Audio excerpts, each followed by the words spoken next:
Good morning, students. So today is the third day since we have started chapter 3, and in previous two classes we have learned some of the features and tools through which we can do the formatting of the document and the text. And today we are going to continue that chapter and we will see some more features through which we can do the formatting in MS Word application. So let's start. So today the topics which we are going to cover, that is page break, column and column break. So let's start with the page break.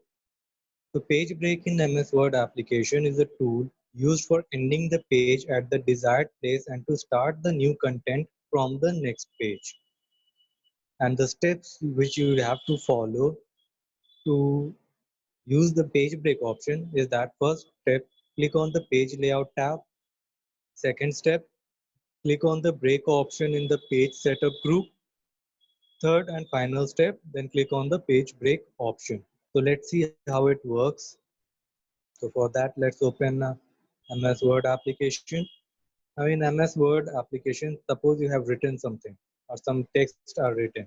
But after this point, for example, suppose after this point, you want the contents to appear in the next page or new page.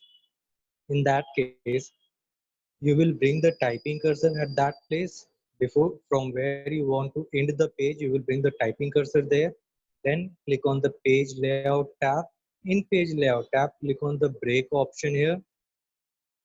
And when you will click on the break option, one drop down menu will appear. In that menu, the first option is the page break option. Where it is written page, that is the page break option. When you will click on that page break option, the content after the typing cursor where it is will move to the new page. So let's see how it works. So click on the page break option and you can see my typing cursor was here. From there, the page has been ended and the rest of the content has been moved to a new page. So page break option is used for ending a page at a particular point. And wherever your typing cursor will be, from there only the page break will occur. This is how the page break option is used. So the steps are, click on the page layout tab. First step is to bring the typing cursor at the point where you want from where you want the page to be break. So for example, right now we are going to break the page from here, from this point. So bring the typing cursor here, then click on the page layout tab. In page layout tab, click on the break option. One drop down menu will appear. In that drop down menu, click on the page break option. This is the page break option. Click on that and the page will end at that point where your typing cursor was. Now after page break, next topic is column. Now when we type in MS Word, by default, all the content which we type, that is placed in a single column. MS Word provides us tool for changing the number of columns on one page. Now before we go through the steps, first see what is column. Now when we type in MS Word, this is how the contents are being typed. This is only one column. And when we are talking about columns, that means this is having two columns on in this page. One column is this one and another column is this one. The column is a way of writing from top to bottom. So here is only one column and in this page there are two columns. This is what when we say the column, that this is what it means.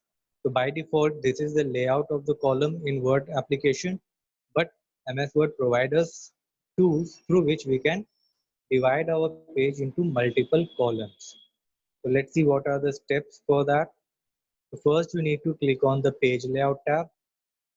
Then after that, click on the column option. After clicking on the column option, one drop down menu will appear. In that menu, you will see a list of columns have been provided. Now you can select the different columns or different list of columns or number of columns from that list and your document will be divided into that much column. So let's see how it works.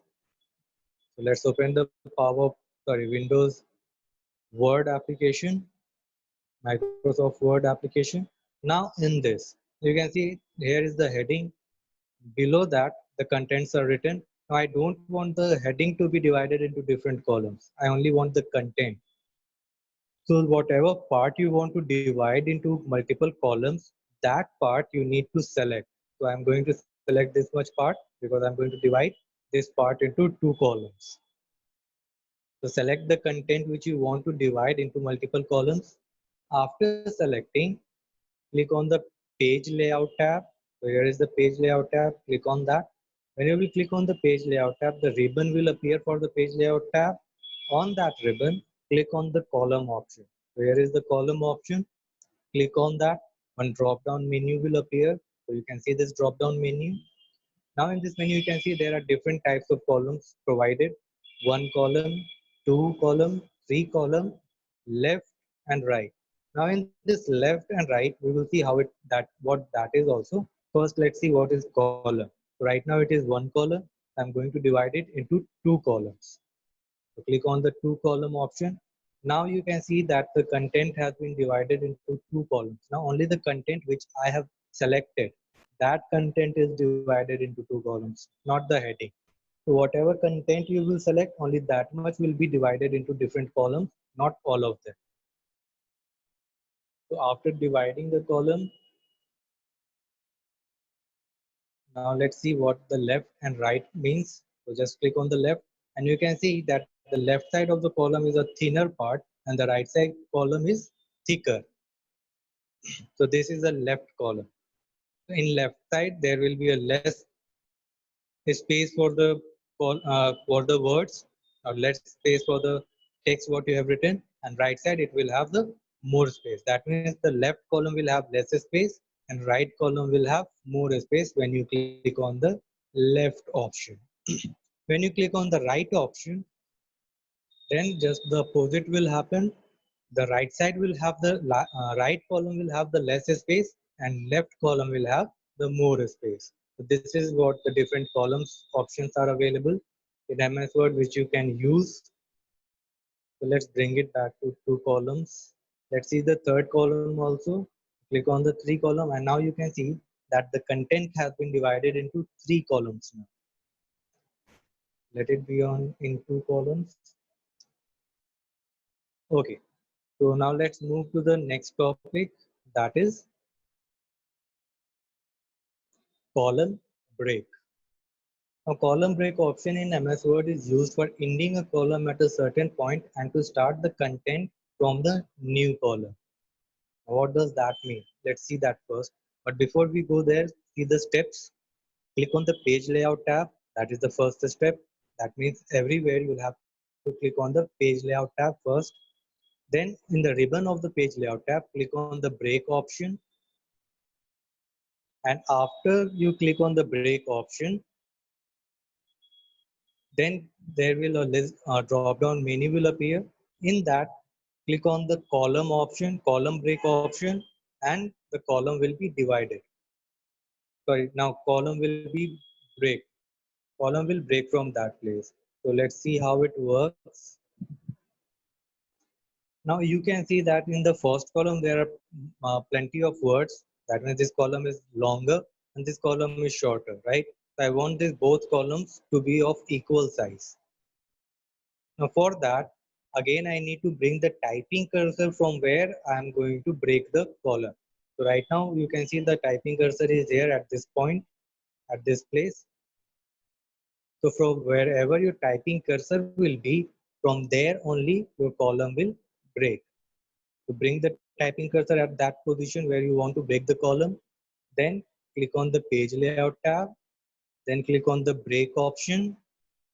In the break option, here is the column break option. When you will click on that, your column will break from here and the content after this typing cursor will move to the next column. So let's see, click on the column break option and you can see that the column has broken from that place and the content after the typing cursor has been moved to the next column, and now both the columns are having the equal size. So these were the topics. First topic was to use the page break option, and the step for using that was click on the page layout tab, then break, and then page break option. After break, next topic was the column option. So for that also, first step was to click on the page layout tab, then click on the column option, and then select the number of column which you want in your page from the drop down menu. And the third topic was column break. So for a step for using the column break was first click on the page layout tab, then click on the break option, and then in that break options drop down menu, click on the column option, and the column will break at the from the point where your typing cursor is. So these were the topics, students. So for this class, only this much today. So keep studying, stay healthy, stay at home. Bye.